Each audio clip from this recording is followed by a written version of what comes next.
lots and lots and lots of questions, but have we got any answers?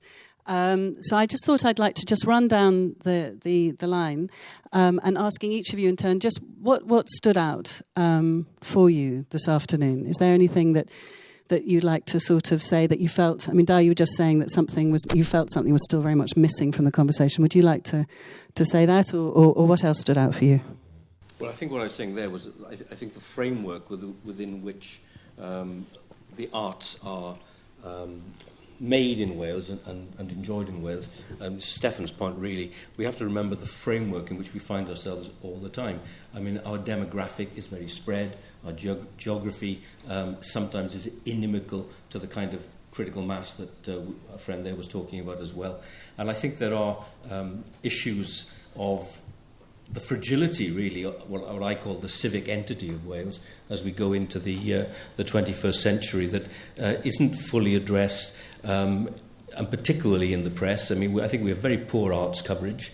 Probably, Julian Ruck, you'd agree with me on this. Poor arts coverage on the BBC and poor arts coverage in the press in general, and that doesn't make for the kind of debate and dialogue that I think would be healthy, even beyond what Gary called, the critical mind. And again, I agree entirely with Gary. I think that one of the great things that has been missing out of the arts provision in Wales for a very, very long time has been acute and public intellectual isn't quite the right word, but the kind of criticism that, say, people like Edmund Wilson would have done in the States. We tend to be very academicist or very populist. And I don't think we get the kind of journalism that I think Wales Arts Review is championing, and which I fully support. And that takes me really into I was saying to David Anderson when he finished his piece that I almost felt that we could have been accused of colluding, Gary, in our where we were coming from, and we hadn't, because I so warmly applauded what David was saying about access is not enough.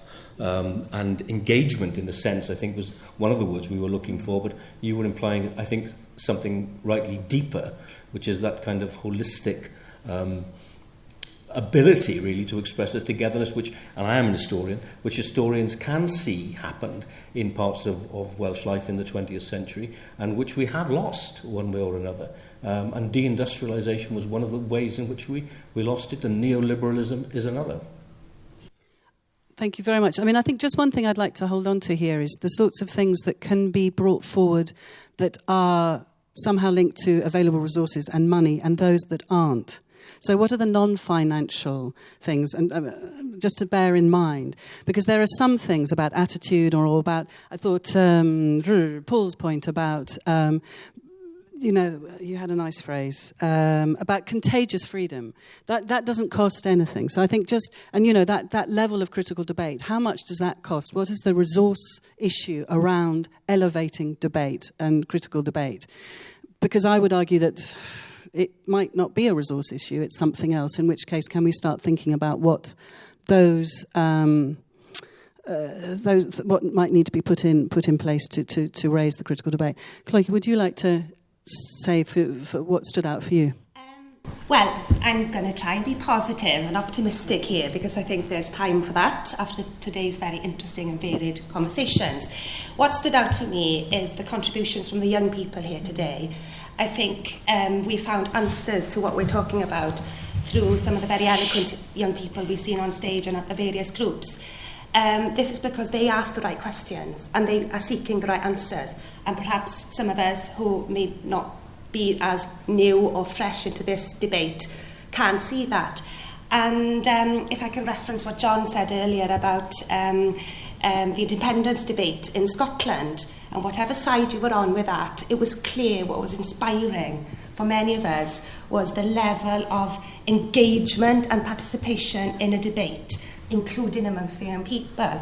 And I was really inspired by the programme, The Big Debate, that came out with a hall full of very young people talking about very specific matters of governance and the future. And I thought I would like to see this in Wales. Now, whatever we strive for in Wales in terms of independence or autonomous responsibilities, we want to have a generation that's engaged, that understands politics and can use language in a way that spots when people are talking crap to them, when politicians are trying to sell them or the media is not putting out the information in the right way. So if we look at critical debate, it must be to do with language, with conversation, with understanding. And what I've heard today and what I continuously come across on social media and blogging and so forth is that there is a generation out there who can eloquently talk to each other in a way that perhaps goes under and above what we as institutions claim to be the debate. Excellent. So a positive message about something that doesn't require a huge amount of resource. But I think we need to be philosophical about how we approach this, and we need to go beyond ourselves and our own thinking and throw away the baggages of these arguments that we cling on to in Wales. And if we loosen that up and connect ourselves with the world through the next generation, that's where we will eventually enable the real grassroots and engagement, the true side of arts activity to happen. Great. We're going to come back and ask for some very concrete ways in which these things can be delivered. But lovely to hear that positive exposition there. John, what have you got to add to that? I think one of the things that came through to me, certainly in our discussion group, was that there is a great tradition and understanding here of what it is to be involved in arts and creativity. And in some ways we have to make sure that the structures and institutions don't get in the way of that, but rather work with it.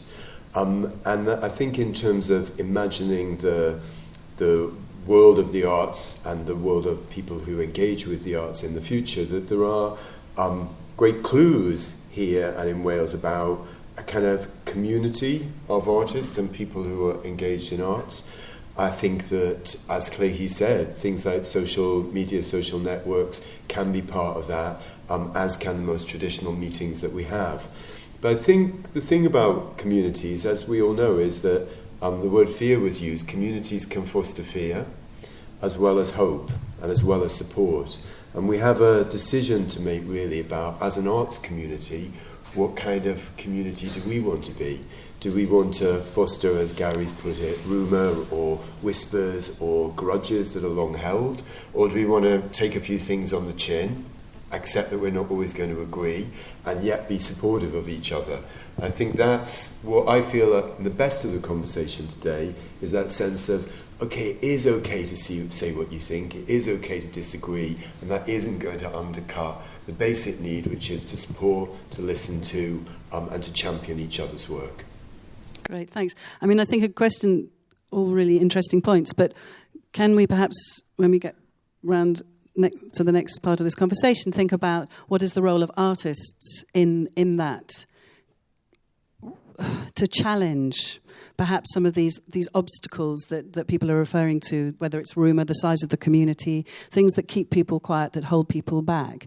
What is the role of the artist to maybe to shatter that and actually say, no, we don't have to carry that forward as institutions, communities, individuals, whatever. So maybe something else to think about there. Ellen. Yes, I was really interested in what our guest speaker had to say. I think to hold up a mirror to us this afternoon was invaluable, and to have your viewpoint as somebody who's come into the country and to share with us this idea of, interesting. I mean, we all use those words, don't we, when sometimes we're trying to work out what it is, how we're going to describe a piece of work we're not sure about. Those are barriers. And the whole idea of that you're picking up, what you're picking up on, I think, is really the kind of words that you use, such as, the fragility that you're finding here. And I think that actually says something about us as a nation.